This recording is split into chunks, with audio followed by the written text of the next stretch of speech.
nag-play with Tita and Ate Inday and Kuya Kaloy? Hi. Hi. Walay bantay atong damdam boy this week. So atong ibilin kang Kuya Kaloy o kang Ate Inday. Salamat Kuya Kaloy o ating Inday pag-play kay damdam boy. Pag-break ni Mami, si Mami mo uli kay patulogon ang damdam boy kay gipangita ginya perminti ang pang-opera na tingog ni Mami. Char.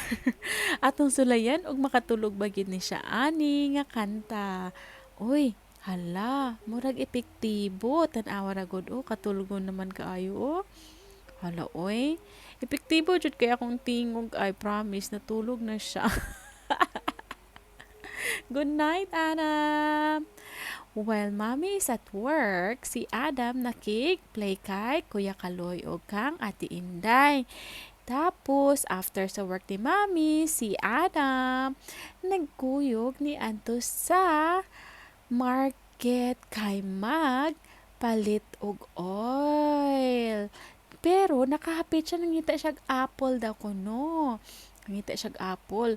Guys, ulan kay ni nanganhi mi dinhi, nagpayong rami tapos nagkugos kay Adam, grabe kay bugat nga bata na managko atong braso kinargaan ni. Adto na daw siya kay Tita Kayla. Si Tita Kayla nagbitbit na og oil.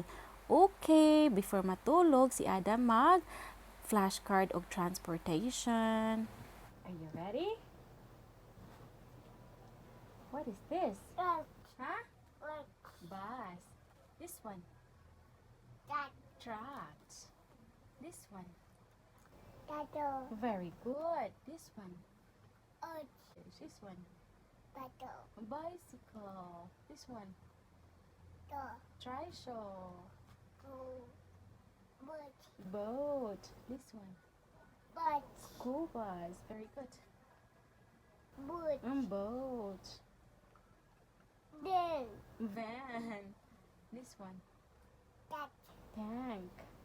This one. Fire truck. This one. Tuk-tuk. Hoy. Yes. This one.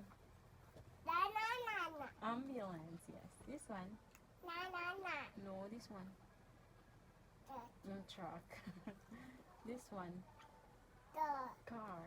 This one. Taxi. This one. Airplane. Jeep. After sa flashcard, gusto pa siya magchika-chika. So, nag-practice mi og words of fruits. Ito ganito. Papaya. Banana. Strawberry. Kiwi. Apple. Jackfruit. Mangosteen. Rambutan. Grapes. Santol. Santol ba? Guava.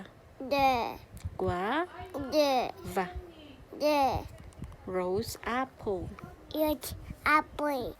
Ug mauna to, si Adam matulog na. Salamat sa pagtan-aw.